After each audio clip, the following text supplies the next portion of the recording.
रहे थे, हमारा पूरा चैप्टर लगभग कंप्लीट हो गया था और हमने इन टेक्स्ट के एनसीईआरटी के सॉल्यूशन भी कर लिए थे। आज हम एनसीईआरटी की जो बुक एक्सरसाइज है हम उसके सॉल्यूशन करेंगे।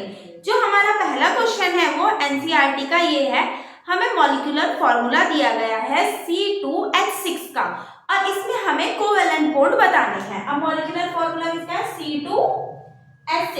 इसमें हमें कोवेलेंट बॉन्ड बताने हैं, कितने कोवेलेंट बॉन्ड होंगे। कोवेलेंट बॉन्ड किससे बनते हैं? इलेक्ट्रॉन की शेयरिंग से क्या बनते हैं? हमारे कोवेलेंट बॉन्ड बनते हैं। ये स्ट्रक्चर बनाया, अब इसमें जितने भी बॉन्ड है वो काउंट कर लो, 1 2 3 4 5 6 7। तो इसमें कितने कोवेलेंट बॉन्ड है? 7, यानी कि C2H6 में 7 कोवेलेंट बॉन्ड होते हैं। अब जो हमारा क्वेश्चन नंबर सेकंड है, ब्यूटेनॉन है 4 कार्बन का कंपाउंड, हमें बताना है कि इसमें कौन सा फंक्शनल ग्रुप होता है। हमारे जो उसने क्वेश्चन दिया है वो क्या है? ब्यूटेनॉन। अब ये 1 जो होता है ये किसके लिए लगता है? कीटोन के लिए लगता है, यानी कि ये कुछ इस तरीके का स्ट्रक्चर होगा, CH3 CH2 C double bond O CH3। अब इसे क्या बोलते हैं? हम ब्यूटेनॉन बोलते हैं। और ये जो फंक्शनल ग्रुप है कौन सा फंक्शनल ग्रुप है? हमारे कीटोन का फंक्शनल ग्रुप है, मतलब कि क्वेश्चन नंबर सेकंड का ऑप्शन नंबर सी करेक्ट है, कीटोन। अब हमारा जो क्वेश्चन नंबर थर्ड है वो है कि while cooking in a bottom of the vessel getting to be the blacken to be the outside. जो कुक करने के लिए जो भी बर्तन होते हैं उसमें क्या होता है? नीचे की साइड ब्लैक कर देते हैं, ऐसा क्यों होता है? ऑप्शन दिए हुए हैं उन्होंने, food not get a cook, इसलिए कि फूड अच्छे से कुक ना हो पाए। ऑप्शन बी है जो फ्यूल है इफ नॉट बर्न कंप्लीटली, उससे फ्यूल कंप्लीटली बर्न नहीं होगा। Fuel is not burning completely, fuel is wet रह जाएगा। और लास्ट हमारा ऑप्शन है फ्यूल इज बर्न कंप्लीटली, जो फ्यूल है वो कंप्लीटली बर्न हो जाएगा। इसका जो ऑप्शन नंबर बी क्या है? करेक्ट है, जो फ्यूल है इज नॉट कंप्लीटली बर्न, इस कारण ऐसा हुआ। अब हमारा जो नेक्स्ट क्वेश्चन है, क्वेश्चन नंबर 3 है, उसमें हमें बताना है, एक्सप्लेन करना है नेचर ऑफ कोवेलेंट बॉन्ड के नेचर को एक्सप्लेन करना है and using to be the formation of the CH3Cl। अब जो हमारा CH3Cl होता है इसको क्या बोलते हैं? हम क्लोरोफॉर्म भी बोलते हैं, जर्नल एनेस्थेसिया के लिए यूज किया जाता है। इसको समझाते हुए हमें कोवेलेंट बॉन्ड को बताना है। हमने अभी पढ़ा कि जो कोवेलेंट बॉन्ड होते हैं वो शेयरिंग ऑफ इलेक्ट्रॉन की शेयरिंग से क्या बनते हैं? हमारे कोवेलेंट बॉन्ड बनते हैं। अब जो हमारा कार्बन होता है, अगर हम इसका देखें CH3 है ना, अब जो कार्बन है इसका एटॉमिक नंबर क्या होता है? 6 होता है, तो इसमें 2 और 4। अब इसको 4 इलेक्ट्रॉन चाहिए अपने ऑक्टेट को कंप्लीट करने के लिए, क्योंकि रूल हो 2 8 8 18 करके रूल होता है। 4 इलेक्ट्रॉन आउटर मोस्ट शेल में, इसको अपने 8 इलेक्ट्रॉन कंप्लीट करने हैं, तो इसे 4 इलेक्ट्रॉन और चाहिए। सेम इसी के अकॉर्डिंग जो हमारा क्लोरीन है इसका 17 होता है एटॉमिक नंबर, 2 8 और 7। इसको अपना ऑक्टेट कंप्लीट करने के लिए क्या? सिर्फ एक ही इलेक्ट्रॉन की जरूरत है, वो ये कार्बन से ले लेगा। और जो हाइड्रोजन है उसका एटॉमिक नंबर तो 1 ही होता है, तो ये 1 इलेक्ट्रॉन यहाँ से ले लेगा इनसे। तो इसका जो स्ट्रक्चर बनेगा वो कुछ इस तरीके से बनेगा, C, यहाँ पे एक H लिख दिया, एक H यहाँ लिख दिया, एक H यहाँ लिख दिया, यहाँ पे हमने Cl लिख दिया। इसका एक इलेक्ट्रॉन ये रहा, इसका ये रहा, इसका ये रहा, इसके 7 इलेक्ट्रॉन 1 2 3 4 5 6 7, इसके 4 इलेक्ट्रॉन ये रहे। अब इसको पूरा करने के लिए 2 चाहिए थे, इसने इसे दे दिए। फिर ये वाले हाइड्रोजन का ये रहा, इस क्लोरीन को 8 चाहिए थे, हो गए इसके भी। अब कार्बन ने सबको एक एक इलेक्ट्रॉन दिया, तो सबसे वो क्या करेगा? एक एक इलेक्ट्रॉन वापस ले लेगा, तो कार्बन का भी ऑक्टेट क्या हो जाएगा? हमारा कंप्लीट हो जाएगा। और इन्होंने क्या करी? इलेक्ट्रॉन की शेयरिंग करी, और इसका जो बॉन्ड लाइन स्ट्रक्चर बनेगा वो कुछ इस तरीके से बनेगा। अब इलेक्ट्रॉन की जब शेयरिंग करी तो शेयरिंग करने से क्या बनता है? हमारा कोवेलेंट बॉन्ड बनता है। तो जो हमारा क्लोरोफॉर्म की फॉर्मेशन थी उससे हमने क्या सीखा? कोवेलेंट बॉन्ड क्या होते हैं, शेयरिंग ऑफ इलेक्ट्रॉन से क्या बनते हैं? हमारे कोवेलेंट बॉन्ड बनते हैं। अब इसके बाद हमारा जो नेक्स्ट क्वेश्चन है वो है draw a electron dot structure. हमें ड्रॉ करना है इथेनोइक एसिड का, H2S का, प्रोपेनॉन का और F2 का। सबसे पहला क्या है? हमारा इथेनोइक एसिड है, ये क्वेश्चन नंबर 5 है एनसीईआरटी का। अब जो हमारा इथेनोइक एसिड होता है उसका फॉर्मूला क्या होता है? एसिड ग्रुप है, यानी कि COOH है। अब 2 कार्बन है तो CH3COOH, ये क्या है? हमारा इथेनोइक एसिड है। इसका हमें डॉट स्ट्रक्चर बनाना है, तो एक कार्बन, दूसरा कार्बन, कार्बन का एटॉमिक नंबर 6, 2 और 4, ऑक्सीजन का एटॉमिक नंबर 8, 2 और 6। हाइड्रोजन का तो हमें 1 पता ही है। H ये रहा, एक H ये रहा, एक H ये रहा, एक O ये रहा, थोड़ा पास बना देती हूँ, O और H, ठीक है।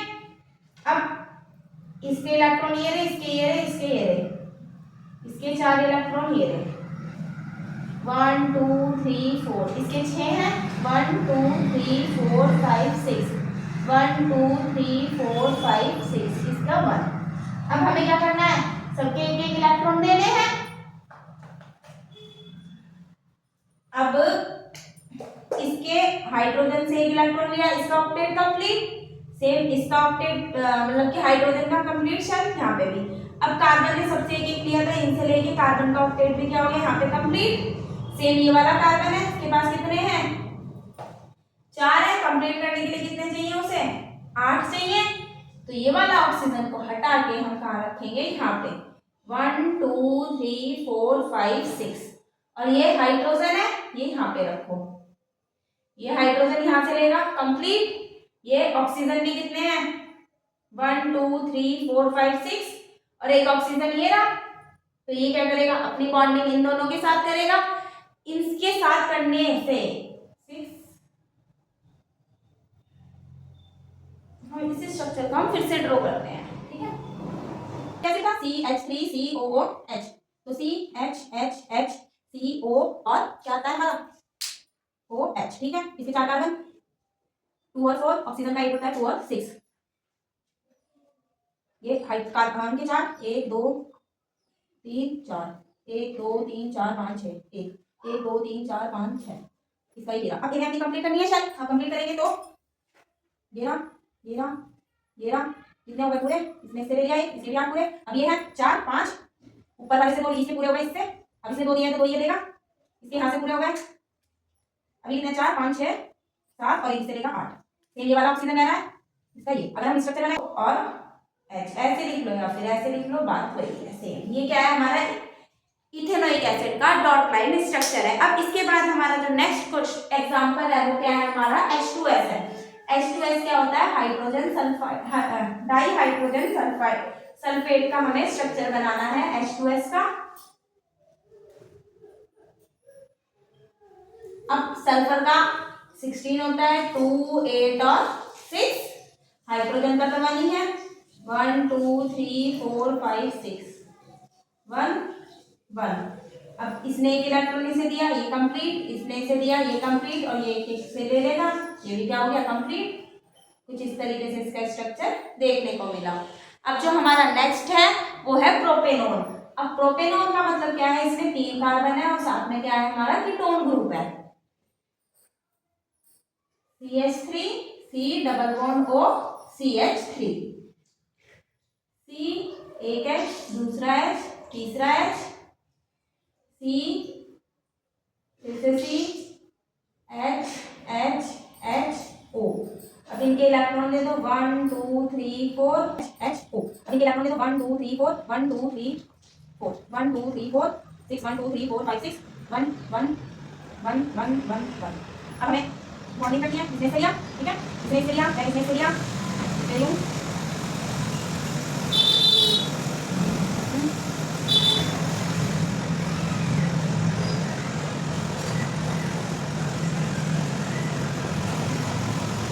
अपना नेक्स्ट स्ट्रक्चर बनाना है F2 का। अब जो हमारा फ्लोरीन होता है इसका एटॉमिक नंबर क्या होता है हमारा 9।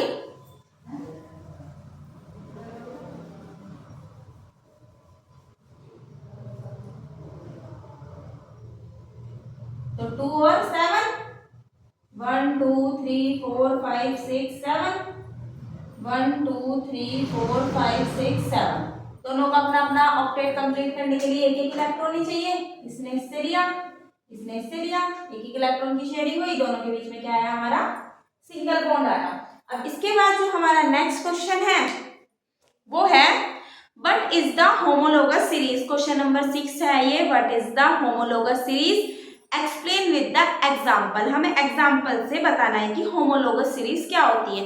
होमोलोगस सीरीज का मतलब क्या होता है, जिसमें एक ही फंक्शनल ग्रुप हो, बस जो कार्बन है उसमें CH2 का क्या होता है डिफरेंस देखने को मिलता है, उसे कहा जाता है। मतलब कि जैसे कि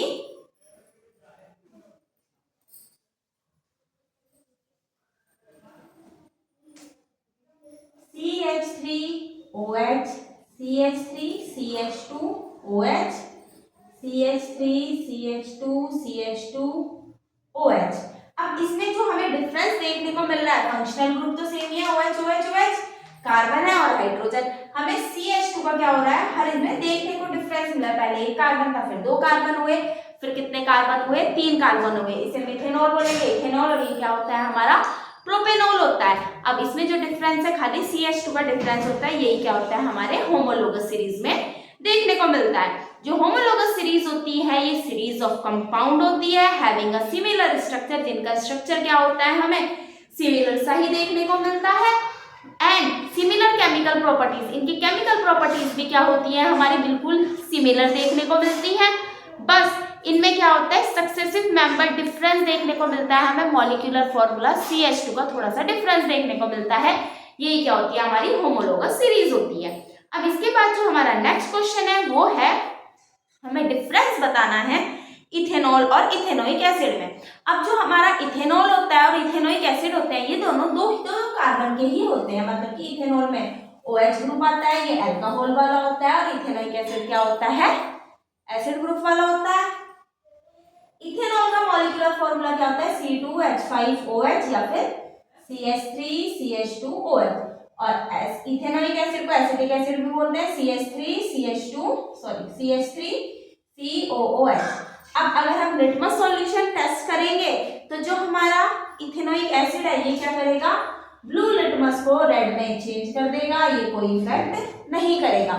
जब हम इसकी रिएक्शन सोडियम हाइड्रोजन कार्बोनेट या फिर सोडियम बाइकार्बोनेट के साथ करते हैं, किसकी इसकी, तो ये क्या देता है CO2 गैस को देता है, ये एफरवेसेंस नहीं देता।